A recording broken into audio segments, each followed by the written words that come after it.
말씀과 기도로 하나님과 사람 앞에 거룩해집시다. 아멘. 네. 여러분 한번 잘 생각해 보십시오. 우리가 만약 우리의 인생 가운데 가장 소중한 것을 한순간에 다 빼앗겼다면 그 마음이 어떻겠습니까? 나라를 잃어버리고 가족들과 헤어지고 심지어 내 이름마저 빼앗긴 그 나를 멸망시킨 원수의 나라, 그 심장부로 끌려간다라고 생각해 보십시오. 다니엘이 아마 그런 마음 아니었겠습니까? 어린 나이에 가장 사랑하던 가족들을 다 잃어버렸을지도 모릅니다. 수많은 사람들이 바벨론의 칼 앞에 죽어가는 모습을 지켜본 것 아니겠습니까? 그리고 예루살렘에서 어쩌면 귀족으로서 좋은 삶을 살 수 있었을지 모르겠지만 이제 어떻게 됐다는 거요? 갑작스럽게 원수의 나라 포로로 끌려가는 그런 상황이 됐습니다. 여러분이 만약 그런 위치에 서 있다면 어떤 결정을 할 수 있겠습니까? 그냥 세상과 타협하면서 내가 어떻게든 잘 살기 위해서 그런 모습으로 나아갈 것인가? 아니면 정말로 끝까지 나의 생명 다할 때까지 하나님을 온전히 섬기고 그 믿음을 지키며 나아갈 것인가? 이게 중요한 것 아니겠습니까? 오늘 읽었던 다니엘서 1장 말씀은 모든 것을 다 빼앗긴 바로 이 한 소년의 이야기 아니겠습니까?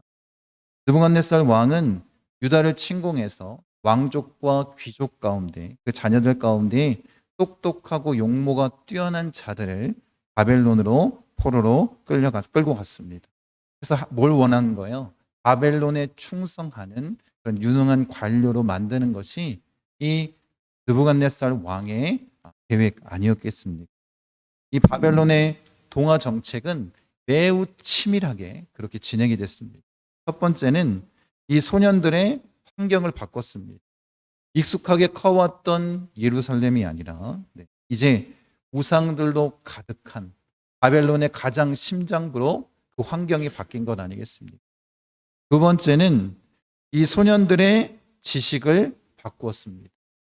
3년 동안 갈대아의 학문과 언어, 이 바벨론의 세계관을 배우게 만들었습니다. 그리고 세 번째로 그들의 한 일이 뭐냐면 이 소년들의 이름을 바꿔버렸습니다.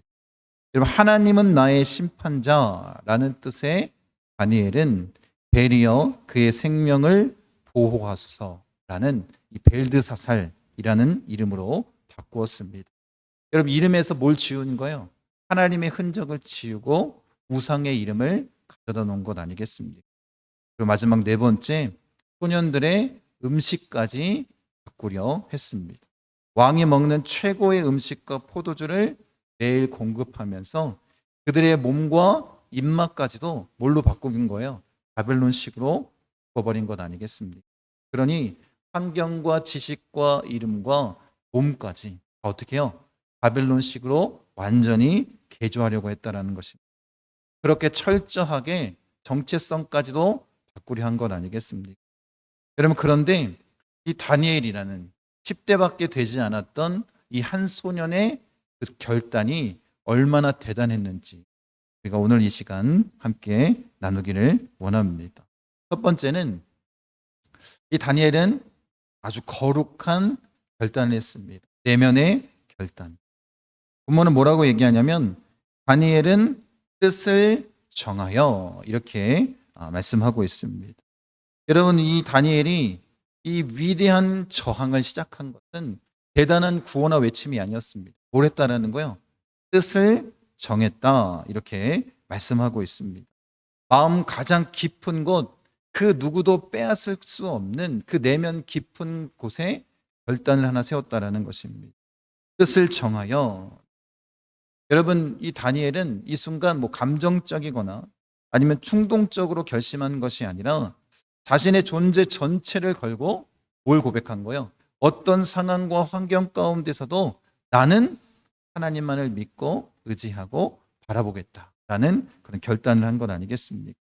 여러분, 바벨론이 어떻게 했다라는 거예요?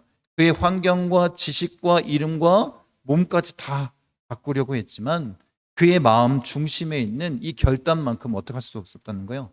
바꿀 수 없었다라는 거예요. 여러분, 우리도 이렇게 행하는 자가 되기 원합니다.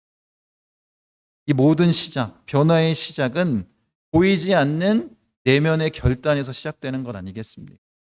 여러분, 유다 민족이 바벨론 포로기로 끌려갔을 때처럼 우리나라 역시 일제 강점기가 있었습니다.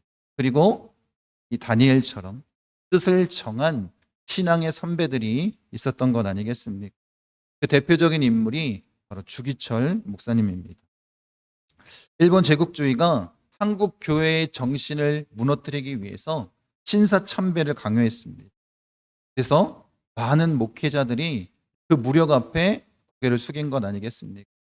그런데 주기철 목사님은 이 몸이 죽고 죽어 100번 고쳐 죽어도 주님을 향한 나의 마음은 변치 않겠다는 유명한 설교 일사각오를 남기며 끝까지 저항했습니다. 여러분이 아마 TV나 여러 매체를 통해서 아니면 책을 통해서 이 주기철 목사님의 이야기를 접해서 알고 있을 것입니다. 평양 산정연교회 그 강단의 마지막 설교를 한 이후에 일본군에게 끌려갔습니다. 그리고 어떻게 해요? 모진 고문을 다 당하였습니다. 그런데 다니엘처럼 마음 중심에 하나님 외에 다른 어떤 것도 섬기지 않겠다는 그 결단. 여러분, 이렇게 고문을 당하기 전부터 이 모든 것을 감당할 수 있었던 이유는 무엇이겠습니까? 마음속에 그 골방 안에서 미리 어떻게 했다는 거예요? 다니엘처럼 뜻을 정했기 때문에 가능한 일이 아닙니다. 여러분, 우리 역시 이런 마음이 필요한 것 아닙니까? 세상 앞에서 정말 뜻을 정하여 하나님만을 의지하고 바라보는 자가 되기를 원합니다. 이 시대를 살고 있는 그리스도인들에게 가장 큰 위협은 뭐냐면 두 마음을 품는 거예요. 많은 그리스도인들이 천국을 소망하며 나아갑니다. 당연한 것처럼 여기고 살아갑니다.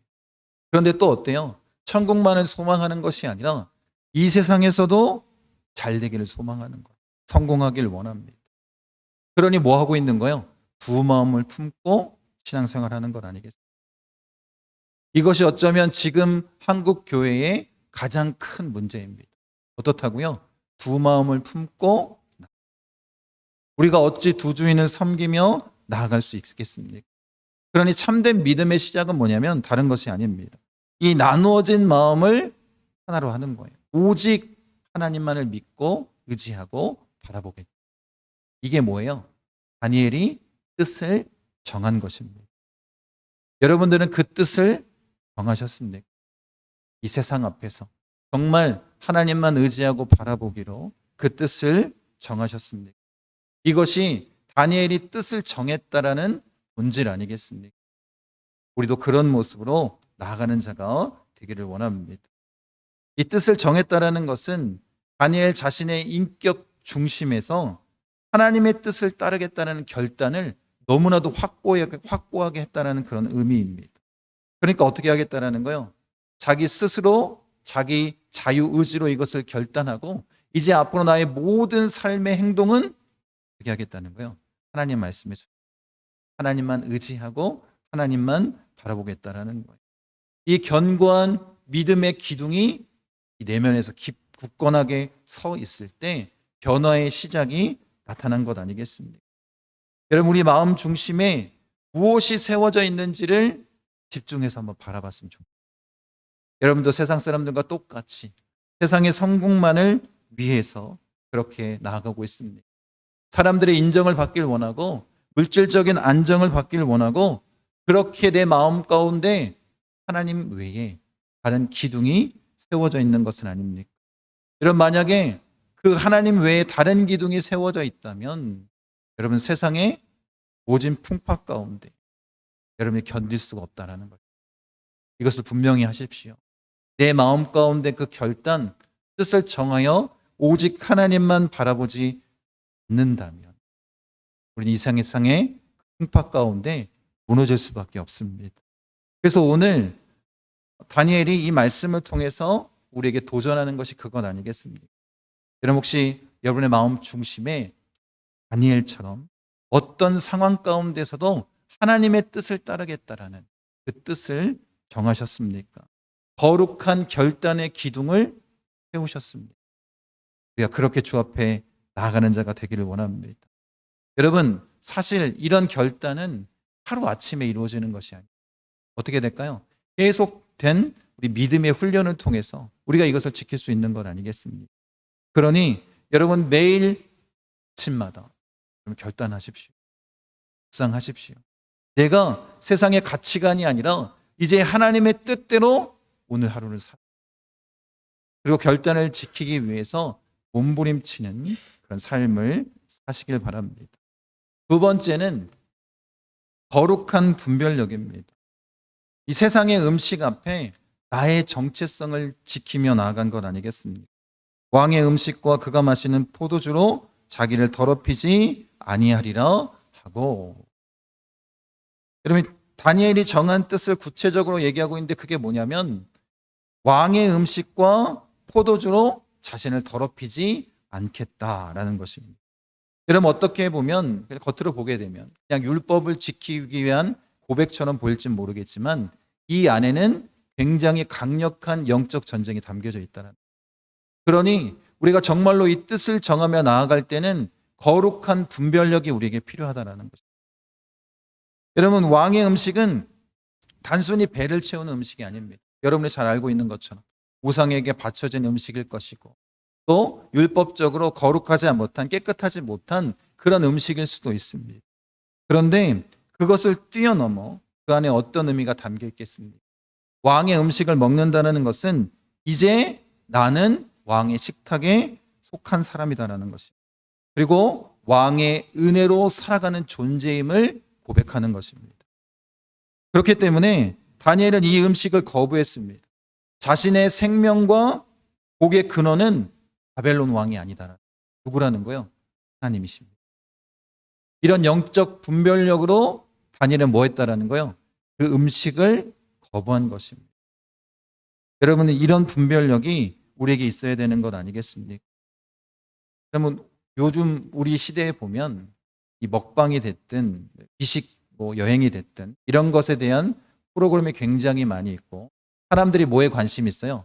이 먹는 것에 굉장히 많은 관심이 있습니다. 그러니까 먹는 것에 대한 즐거움을 우리가 누리고 있다고 생각하면 좋을 것 같습니다. 물론 이 맛있는 음식을 먹는 것은 하나님의 축복 아니겠습니까? 그런데 이러한 문화 속에서 무엇을 먹는가가 마치 내가 누구인지 자신의 정체성을 규정하는 것처럼 여기는 사람들이 있습니다. 그래서 어떻게 해요? 누가 더 좋은 음식을 먹고 누가 더 비싼 음식을 먹는 것이 자기가 이 세상의 위치를 정하는 것이라고 생각하는 사람들이 있다는 것입니다. 여러분, 이러한 세태 가운데에서 다니엘이 이 왕의 음식을 거부했다라는 것이 우리에게 큰 의미가 됩니다. 여러분, 정말 이 세상의 음식, 육신의 음식이 아니라 여러분은 정말 여러분의 영혼을 채우는 진짜 양식이 무엇인지를 깨닫고 그것을 위해서 달려나가고 있습니까?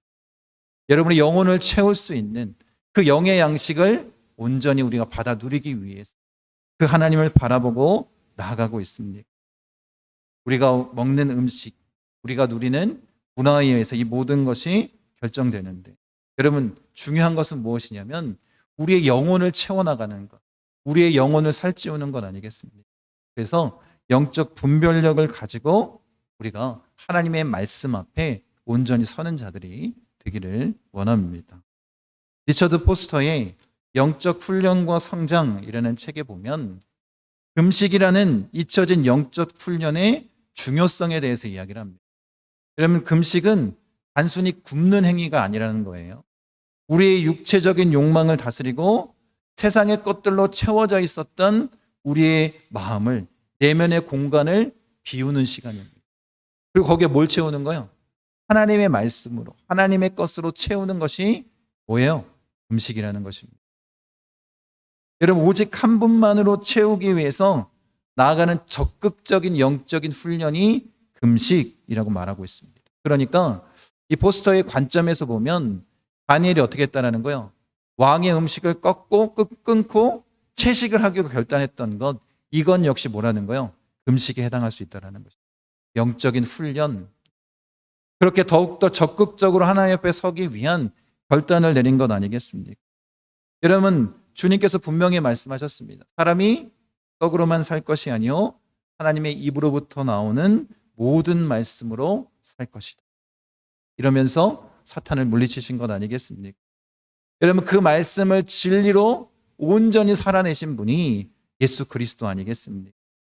육체적인 양식보다 영혼의 양식을 갈망하며 우리가 나아가는 자가 되기를 원합니다.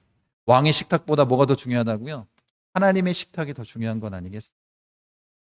자기를 더럽히지 아니하리라 이런 결단을 했는데, 이 더럽히다라는 것은 그냥 겉으로 드러난 오염물질이 묻는 것 그 이상의 의미가 있습니다. 종교적인 의미가 담겨져 있는 거예요. 복되게 하다, 하나님을 모독하다 이런 의미가 담겨 있습니다. 어떻게 하겠다는 거예요? 그 왕의 음식, 세상 권력을 통해서, 세상 음식을 통해서 내가 하나님과의 관계를 더럽히지 않겠다라는 거예요. 그런 결단이 우리에게 필요한 것 아니겠습니까? 여러분, 하나님의 백성으로서 이 왕의 음식을 먹는 것은 우리의 정체성을 무너뜨리는 것 아니겠습니까? 하나님과의 언약 관계를 모독하는 행위가 아니겠습니까?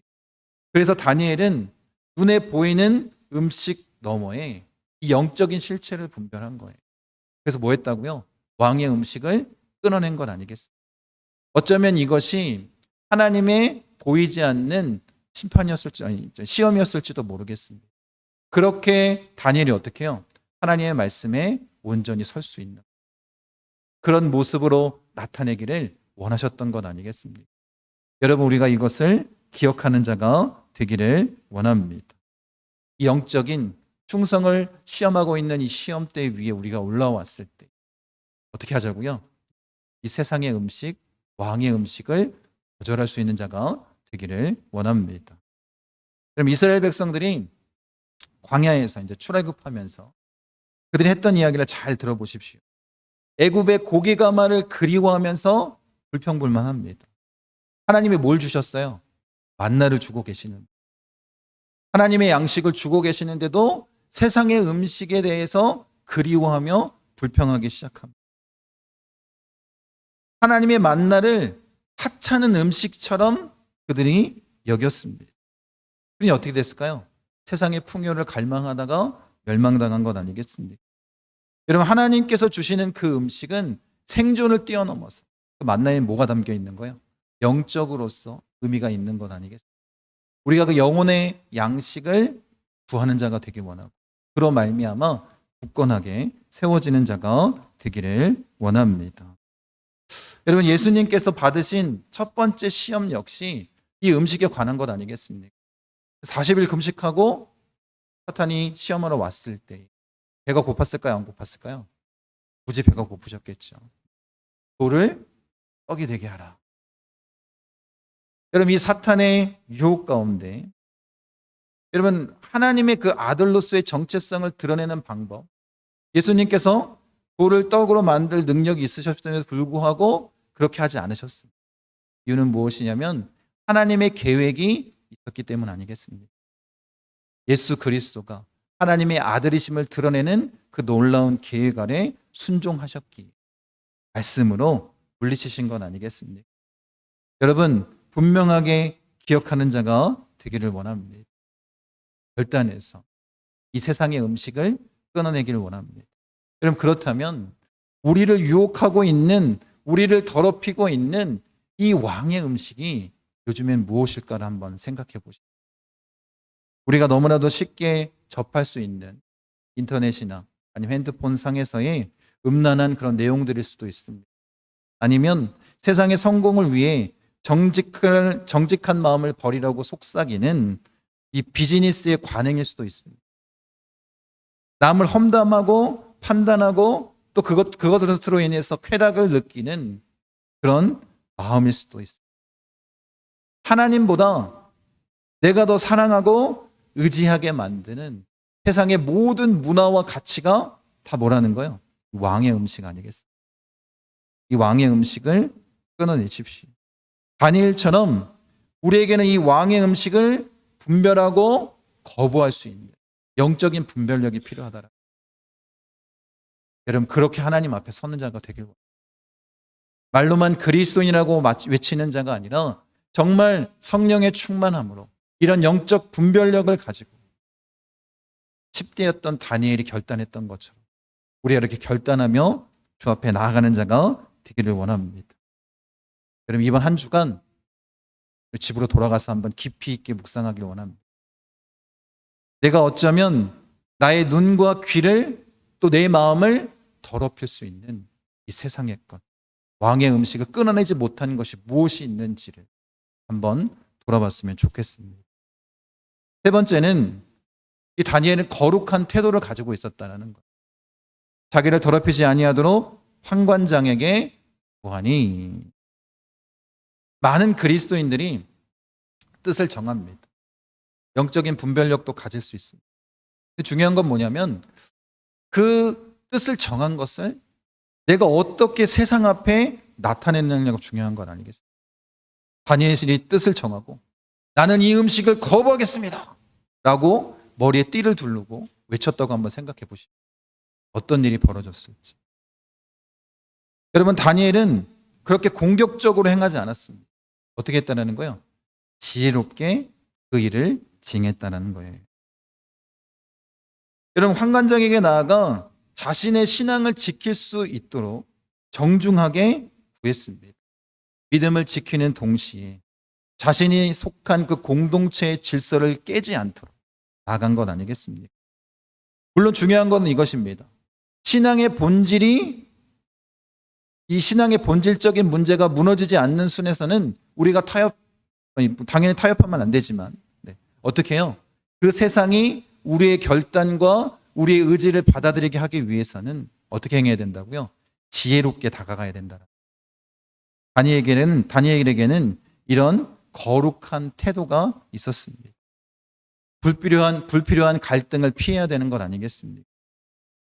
여러분, 마치 다니엘의 태도가 어땠냐면 예수님께서 말씀하신 것처럼 그리스도인들이 이 세상 속에서 어떻게 해요? 뱀같이 지혜롭고 비둘기같이 순결하게 행동하며 나아가는 그 모습을 그대로 보여준 것 아니겠습니까? 여러분, 우리도 이랬으면 좋겠습니다.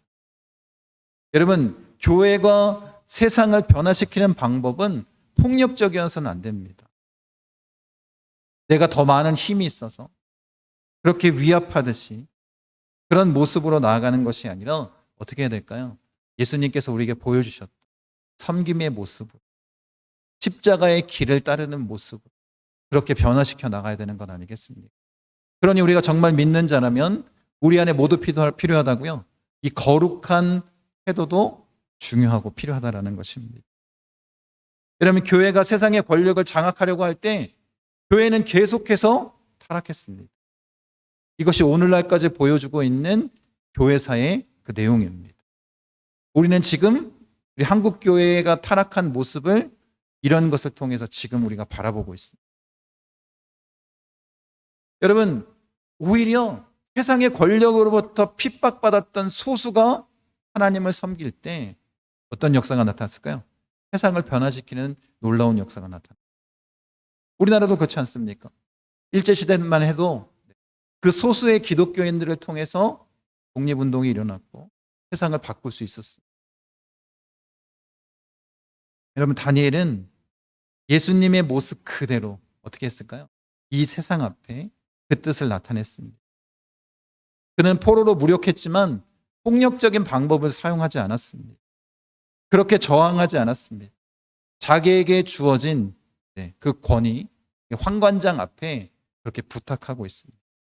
그리고 환관장이 만약에 이것을 들어줘서 이 소년들의 낯빛이 바뀌거나 건강을 잃게 된다면 이 환관장은 죽임을 당할 수도 있었습니다. 그 모든 상황을 다 고려해서 그렇게 정중하게 부탁하고 있는 건 아니겠습니까? 거룩한 삶의 방식을 지킬 수 있도록 지혜를 내고 있다는 것입니다. 여러분, 그러니 이 환관장한테 이 구한 것은 높은 사람에게 정중하게 구한다는 그런 의미를 가지고 사용된 단어입니다. 그렇게 겸손하게 요청하고 있다는 것입니다. 여러분, 우리 역시 그런 모습으로 나아갈 수 있기를 원합니다. 겸손한 방식으로 하나님께서 우리에게 주신 그 뜻을 드러내고 나타내는 거룩한 그리스도인들이 되기를 원합니다. 그래서 하나님께서 어떻게 하셨어요?